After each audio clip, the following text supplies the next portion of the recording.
السلام عليكم البنات، واش راكم واش حوالكم؟ ان شاء الله تكونوا كامل بخير وانتم تتفرجوا في الفيديو تاعنا اليوم. اليوم جيت راح نشارك معكم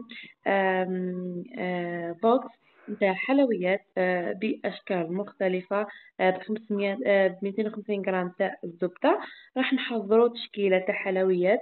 راح نشارك معكم بعض الافكار. نبداو في مقادير الوصفه وطريقه التحضير. هنا عندي كاس سكر جلاس، عندي كاس الا اصبع تاع نشا، نص كاس زيت، عندي خميره ولافاني، وعندي شيكولا اتارتيني، وعندي زوج مغارف نتاع الكاكاو، 3 بيضات، و 250 غرام تاع الزبدة. في ريسيبيون نحطو الزبدة تاعنا. قلت لكم انا راح ندير تشكيله، يعني راح كاينه وحده خلات لي قالت لي اعطيني الوصفه نتاع السيجار. تبعي معايا راح تشوفي الوصفه دركا. السيجار واش نديرو فيه البنات؟ نديرو فيه الزبده، ونديرو فيه السكر جلاس، والعظام هذا ما كان ما نديرو حتى. آه ونديرو كاكاو اذا بغيناه بلوغو تاع الكاكاو، ونلمو بالفارينه عادي، ما نديرو لا خميره لا زيت لا نشا.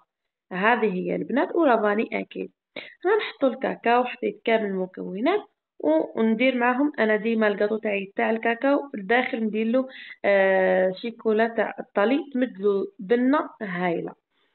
هذه هي اللي سقساتني قالت لي واش ديري في الكاطو تاعك تاع الشيكولا، كانت كوموندات عليا وعجبها. شوفي البنات، انا ندير الكاكاو ونزيد ندير معاه الشيكولا تاع الطلي، فهمتوا؟ باش يمدلي البنه للكاطو تاعي. بعدها البنات نخلطهم بالباطور كيما راكم تشوفوا. قلت لكم انا راح هذه العجينه راح ندي منها شويه، راح نخدم به هذاك الكاطو البنات اللي يجي طويل في لي سافسو، وثاني راح ندير به السيجار. يعني هذه هي البنات، نطلعهم بالباطور كيما راكم تشوفوا.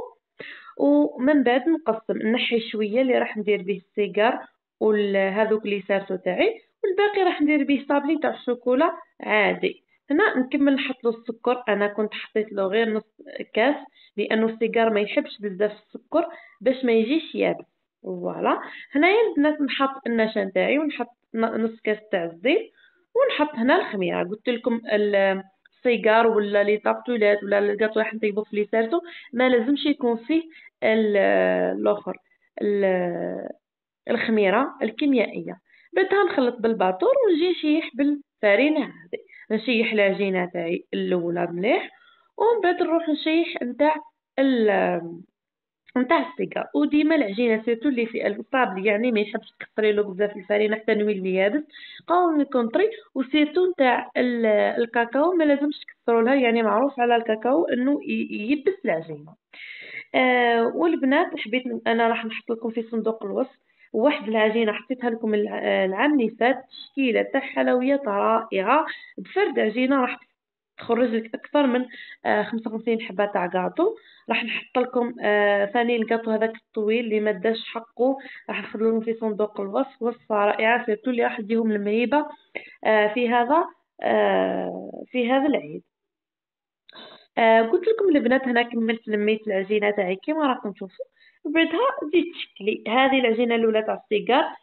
ندير بها ل- لي سيجار قلت لكم، وثاني ندير بها دوك الكاطو تاع لي ساسو اللي يجي طويل، فهمتوا؟ هذاك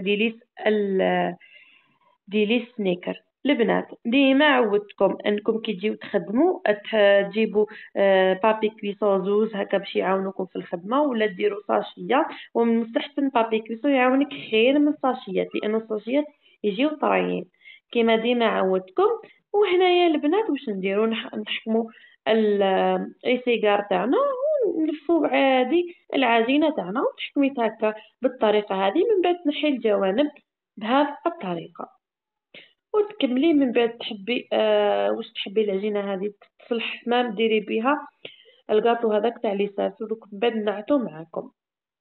قلت لكم انا درت بها، شكلت بها صابلي، لانه انا دارنا يحبوا بزاف الصابلي تاع الشوكولا ويكون محشي بالكراميل.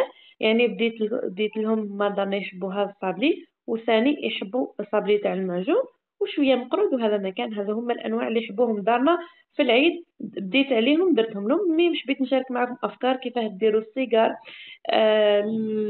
الطفله اللي قالت لي ديري لي العجينه تاع السيجار، قلت لكم السيجار يكون فيه زبده، يكون فيه سكر جلاص، يكون فيه الفرينة والكاكاو والعظام، هذا ما كان، لا نشا لا والو.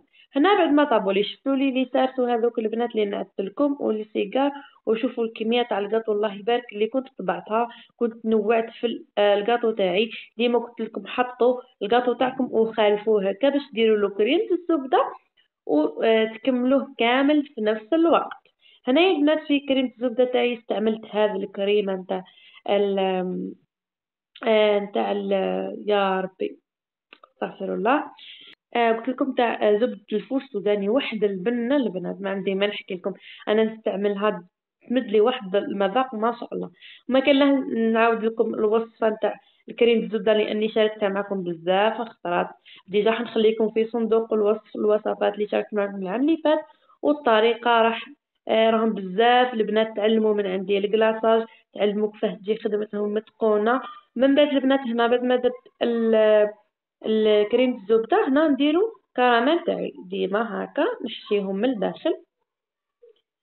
تقدري تستغناي على هذه المرحلة، ولكني أنا قلت لكم دارنا يحبوه محشي، على وأنا ديما في لي كوموند تاعي نديرو محشي هكا على بها. بزاف ناس يعجبهم هذا الصابلي. ونحكم نقفلهم بالطريقة هذه، كل وحدة نقفل لها تاعها هكا. البنات نظموا خدمتكم باش تكملوا في ساعة وثاني تبان لكم الخدمة هكا. نكملهم كامل، بعدها نسوي لهم هذيك الكريمة بيدينا، نضغطوا ضغطة خفيفة برك قيس ما توصل هذيك الكريمة لجميع الجوانب. من بعد تريقليها البنات هكا بيدك، يعني في هذيك الكريمة باش كي ديري كلاصاج تجي خدمتك مزيانة.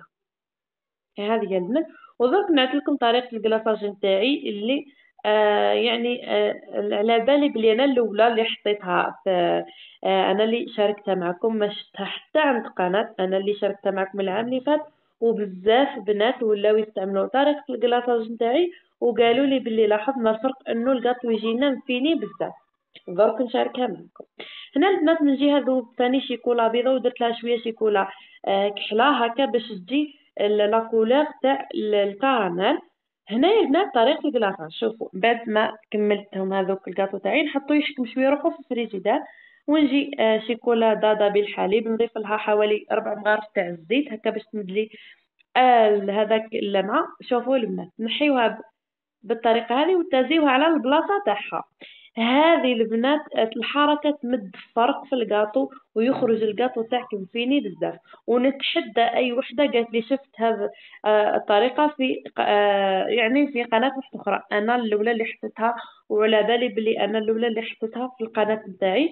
وكما قلت لكم بزاف البنات استفادوا من طريقه الكلاصاج هذه ودرك يخليونا في التعليقات. هنا البنات قلت لكم ديروا لها هكا الشيكولا بالطريقه هذه، ضربوا هكا هذاك اللي نهزو به، ضربوا هكا باش تسوى الشيكولا تاعنا. تهزوها بالفرشيطه ولا بالموس، تحطوها على البابي كويسو تاعكم وتزيوها على بلاصتها. اهم شيء انكم تزيوها شوفوا كيف تشيح، ما يبقاوش هذوك الجوانب اللي يديرونجيونا ابدا. تجي الحبه مفينه تجي مهايله. شوف هذه هي البنات. بعدها بعد ما ذابت لي هذيك الشوكولا شوفوا اللون الكراميل اللي فيه يولي. هو الطفله اللي خلاتي قالت كيفاه تحصلت لي على اللون الكراميل هكا. ندير شيكولا كحله ونضيف لها بيضه ونضيف لها شويه تاع شيكولا كحله نحط له على هذا اللون. بعدها رحت درتو في المول سيليكون تاعي، درت لاكوش الاولى، من بعد درت لاكوش الثانيه وحشيتو. من بعد نعطيكم هنا جبت لاكاناج تاعي، الكاطو تاعي راح نزينو نص بالكاناج ونص راح يعني ندير اختلاف تديني انه تاع الدار مانيش حايره بزاف. وهنا ديكوريتو بهذه تاع عيد مبارك، والورد هذاك اللي راهو متواجد يعني دركا متواجد في جميع المحلات تقدروا تشريوه. من بعد راح ندير له لمسه بالناكري. هذه هي كملتهم كامل بهذه الطريقه. اخرين درت لهم الكناش، اخرين زينتهم بحبه اللوز والناكري. المهم انتي تتفني وتزين، تحبي تزينيه بالمكسرات من فوق. قلت لكم البنات نحكم ندير هذا الكناش كيما راكم تشوفوا هكا بالطريقة هذه على كامل القطو تاعي ونزينو. تحبي ثاني ديري ترونسفير هذاك تاعي ديريه هكا من الفوق، تحبي ديري مكسرات. المهم تديري تشكيلة سيرتو اللي عندها المهبة ولا ماشي لازم ديري بزاف عجينات، فرد عجينة خرجي منها العجب، خرجي بزاف، خرجي تاع السيليكون، خرجي منها هكا تاع الشوكولا، خرجي منها تاع ما على باليش انا السيجار، ونوعي واحد ديري له الابيض، واحد ديري له كراميل، واحد ديري له الشوكولا، واحد ديري له غاناج. المهم وتزيني كيما تحبي نتيا هكا باش تنوعي في الكاطو تاعك بلا ما تخسري، وغير تزيدي شي بقلاوه ومقرود وانتي تهنيتي. قلتلكم انا زينتو لانه تاع الدار برك، هما دارنا يحبوا الكاطو تاع الشيكولا، درتهم لهم كيما يحبوه بعد. وحطيت لكم افكار ليكم، قلت لازم نحط لها فيديو هذه البنات، مع اني نقص التفاعل ما كانش الدعم، ولكن عندي بزاف بنات يتبعوني واوفياء لقناتي، قلت لازم نحط لكم، ماشي خساره فيكم، وحاجة ما هي اختارها فيكم البنات. هذه هي البنات اللي كنت زينتهم بالورد هذا. ومن بعد حطيته في درك تشوفوا التزيين كيفاه جا بزاف هايل، يعني سامبل. ومن بعد درت له، جاني شوية، درت له شوية تاع الناكري هكا، رشة تاع الناكري، وهذوك القلب درت لهم اللوز ودرت لهم الناكري. وهذاك اللي جاي اوفال حكمت البنات درت له شويه تاع ورق ذهبي وفرات. وهذوك البنات كنت زينته بالورد ودرت له وخليت من الكاطو ودرت له للسطح نتاعو. هذه هي البنات. هذه درت 250 غرام، خرجت لي حوالي 55